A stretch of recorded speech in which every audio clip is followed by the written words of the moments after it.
Pablo Bustunduy, ministro de Derechos Sociales y Consumo. Buenas tardes. Hola, ¿qué tal? Buenas tardes. A ver, ¿qué le han parecido esas palabras de Isabel Díaz Ayuso?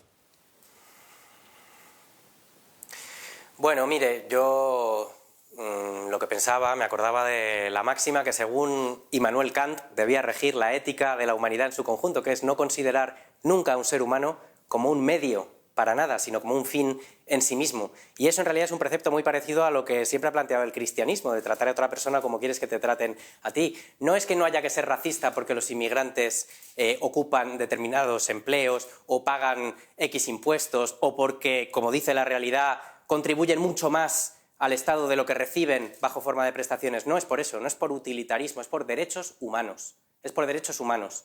No hay que tratar bien a otra persona en función del uso que puedas extraer de él. No son mercancía, no son material. Es una cuestión de derechos humanos. Entonces, frente al racismo flagrante de la ultraderecha, no hay que poner un discurso clasista, hay que poner un discurso ético, político y moral basado en los derechos humanos. ¿Usted cree que el discurso que hizo ayer Isabel Díaz Ayuso era clasista?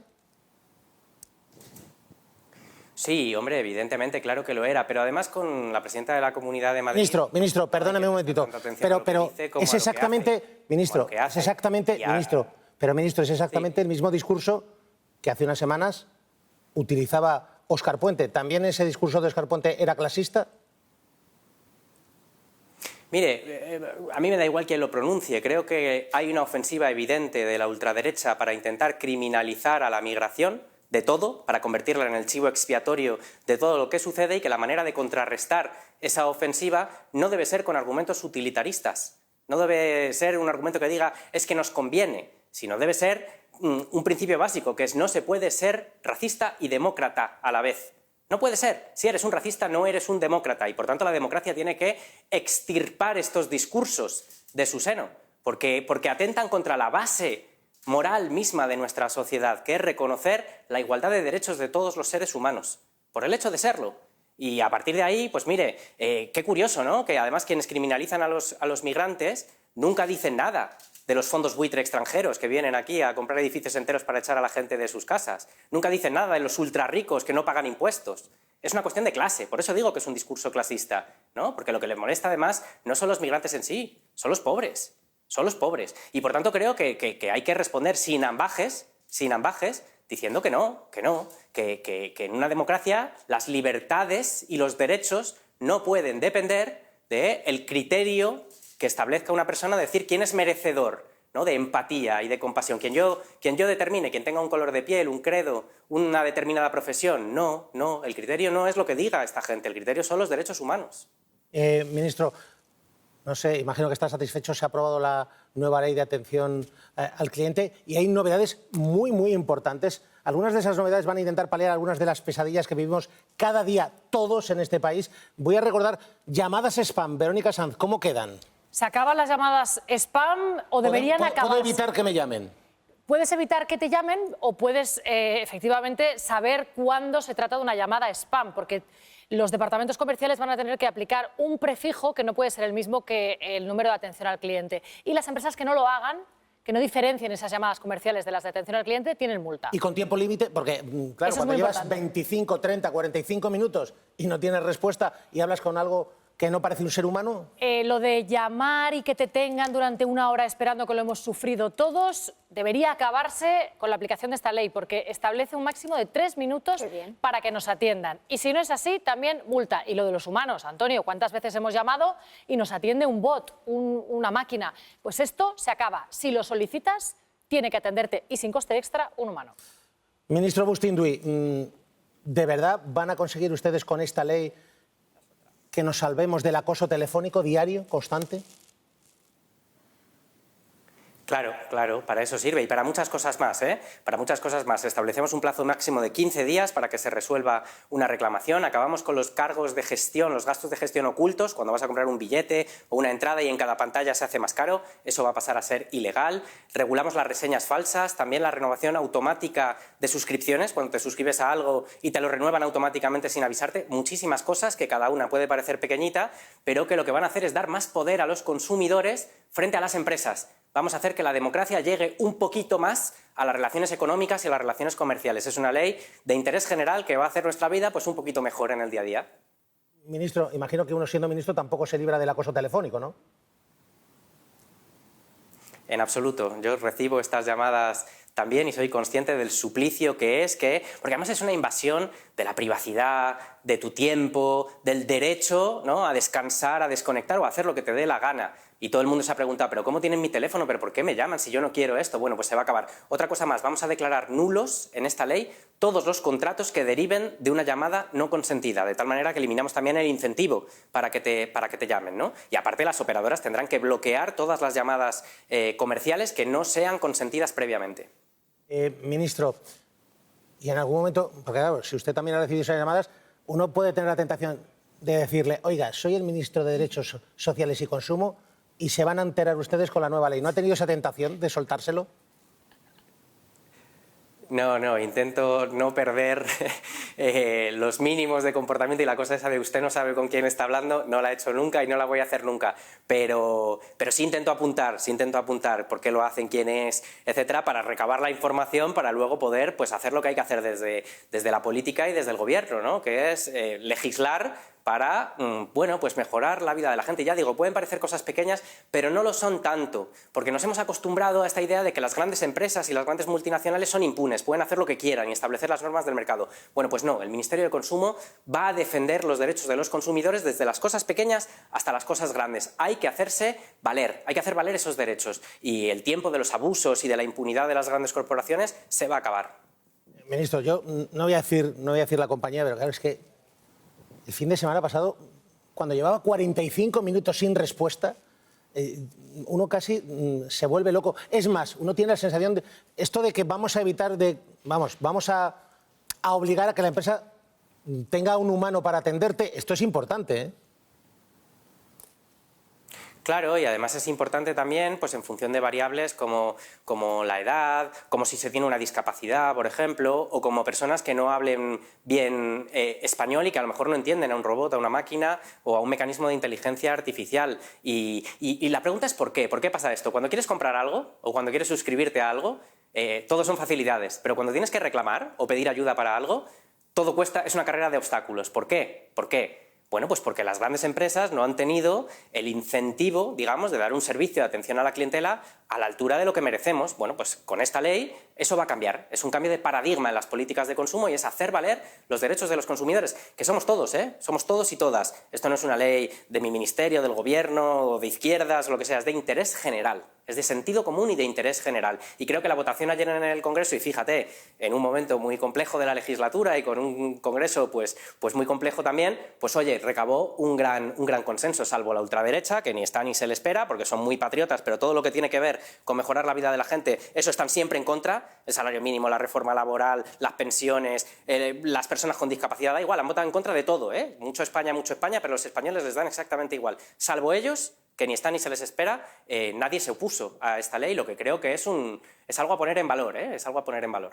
A ver, una consulta rápida. Imagínese que le llama a usted un empresario o que le realice una consulta y le dice, mire, tengo una empresa de más de 300 trabajadores, facturamos 55 millones de euros, estoy en Murcia, en Almendralejo, en Trebujena, en Cádiz, y dice, yo si me llaman en catalán o en euskera o en gallego, ¿tengo que atenderles en catalán, en vasco y en gallego?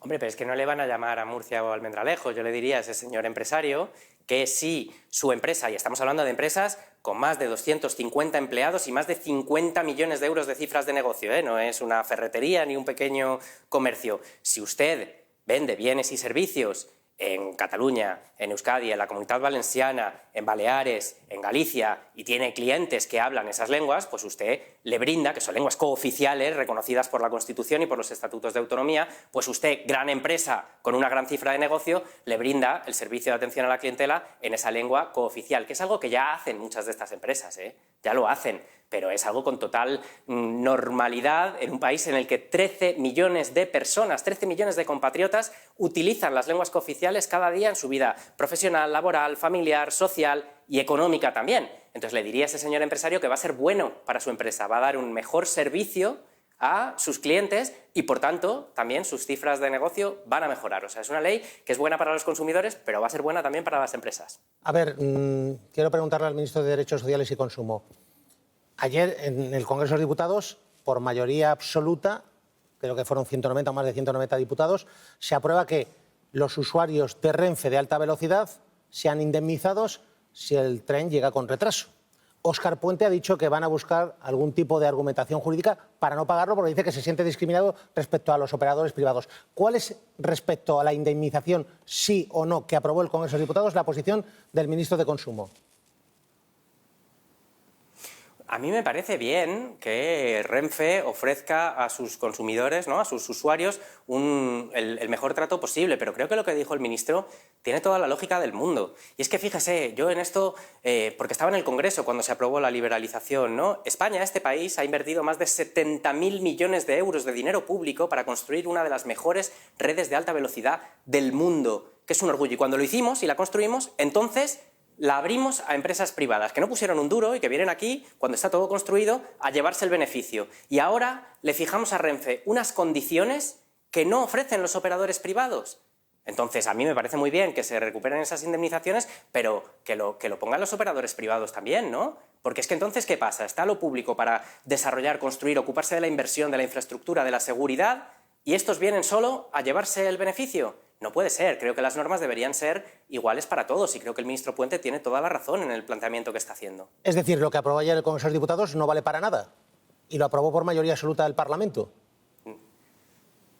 No, hombre, claro, lo que se aprueba en el Congreso de los Diputados con rango de ley es una ley y, por tanto, tiene los efectos jurídicos que tiene. Pero el razonamiento que él hacía, y creo que las actuaciones deben ir encaminadas en ese sentido, es que las condiciones sean iguales para todos. Porque este modelo, que además viene del neoliberalismo también, ¿no?, de que lo público está para ocuparse de aquello que no es rentable, pero que cualquier cosa que sea rentable, que vengan las operadoras privadas, las grandes empresas privadas a forrarse, ¿no?, que es lo que están aplicando en la privatización de la sanidad, en la privatización de la educación superior y las universidades, en todos los modelos. Que venga alguien y lo que es rentable, pasa a la sanidad, ¿no?, lo que es rentable, yo me forro, pero lo que no lo es, a la sanidad pública, ¿no?, que se encargue lo público. Es que eso no puede ser.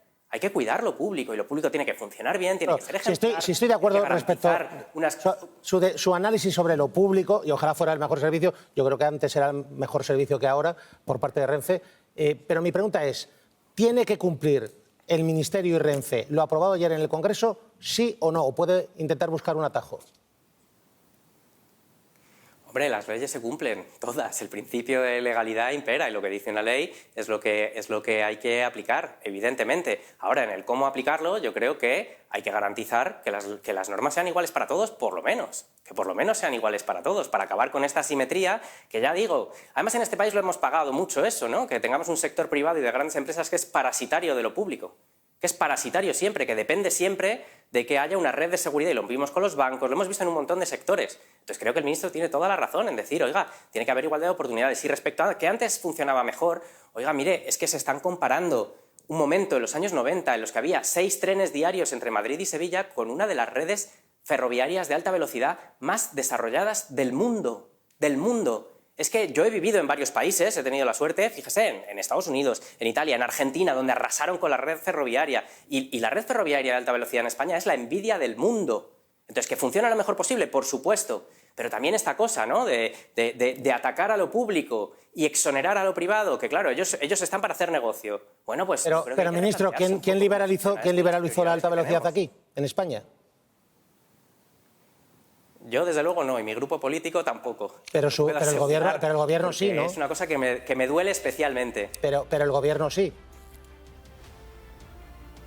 Pero esto si no me equivoco, sucedió en el último gobierno de Mariano Rajoy, si no me equivoco. Por lo menos toda la tramitación de aquello fue entonces. Lo que le digo, que yo estoy... Sí. Yo creo vamos, que esto se puede aplicar. Exacto, es lo que le iba a decir. Que una vez liberalizado, hay más competencia, teóricamente podría redundar en el usuario, pero mi pregunta es, si Renfe lo tiene que pagar, que lo paguen también los privados, ¿no? Que se establezca que las indemnizaciones las paguen Renfe y el resto. Pues a mí me parecería eso de sentido común, y lo que le iba a decir es que este razonamiento se puede aplicar al sector ferroviario, pero es que mire todo, hagamos balance, ¿no?, de las privatizaciones desde los años 90 en España, en el sector bancario, en el sector energético, donde teníamos empresas públicas punteras, en el sector de las telecomunicaciones, y que lo que hemos generado son unas grandes multinacionales que obedecen única y exclusivamente a su lucro y al criterio privado de sus accionistas, que además luego, fíjese, Iberia, que además la perdimos después, ¿no? Entonces hay que cuidar lo público un poquito, hay que cuidarlo porque es lo que es de todos y es lo que nos permite que estratégicamente como país también apostemos y desarrollemos aquello que consideremos que es prioritario y que una democracia moderna con un estado del bienestar pues tiene que cuidarlo, tiene que nutrirlo, ¿no? Entonces a mí esta asimetría entre una cosa y otra, la verdad es que me molesta bastante. Dos preguntas muy rápidas. ¿Ha visto la fotografía de Isabel Díaz Ayuso con gorrita de Ryanair, con, no sé si decir, sus enemigos íntimos? ¿Qué le ha parecido? Pues no me ha sorprendido nada, porque si hay que elegir entre una multinacional extranjera, además liderada por un oligarca muy mal educado, y los derechos de los consumidores y de la gente, pues no tenía la más mínima duda de qué lado está Ayuso. Es que lo ha hecho con el Grupo Quirón, lo hace con Blackstone, con todos los fondos buitre, o sea, es coherente. También creo que Ayuso esta semana, entre Ryanair, los caniches, la inmigración, pues lo que está buscando es lo que hace siempre, ¿no? Es la estrategia trampista de intentar llamar la atención y hacer que estemos hablando de ella y no sé qué. Quizá tenga algo que ver con que el juicio al fiscal general del Estado no le ha salido como esperaba. Quizá haya tenido que ver con que la principal conclusión esta semana de ese juicio es que quien sí mintió, y lo han reconocido ellos mismos, es su jefe de gabinete. A lo mejor va por ahí la cosa. Y la última, le tengo que preguntar por alguien que usted conoce bien. Imagino que tiene la información, que su equipo se la ha trasladado. Íñigo Errejón, procesado hoy por el juez Adolfo Carretero como un presunto autor de un delito de agresión sexual. ¿Cómo lo valora? Pues que las consecuencias y las responsabilidades penales se tienen que dirimir en sede judicial, en ese procedimiento, pero creo que la reflexión que es obligada es que más allá de este caso, y lleguen o no a los tribunales las denuncias de violencia, de acoso, de discriminación, de desigualdad contra las mujeres en nuestra sociedad, las víctimas tienen que ser escuchadas siempre y contar con las garantías y los recursos necesarios para que así sea. Creo que esa es la única reflexión que se puede hacer ante una noticia así. Pablo Bustinduy, ministro de Derechos Sociales y Consumo, suerte con la nueva ley de atención al cliente y ojalá haya acertado usted y frene el acoso telefónico. Un abrazo muy fuerte y suerte, ministro. Un placer, gracias.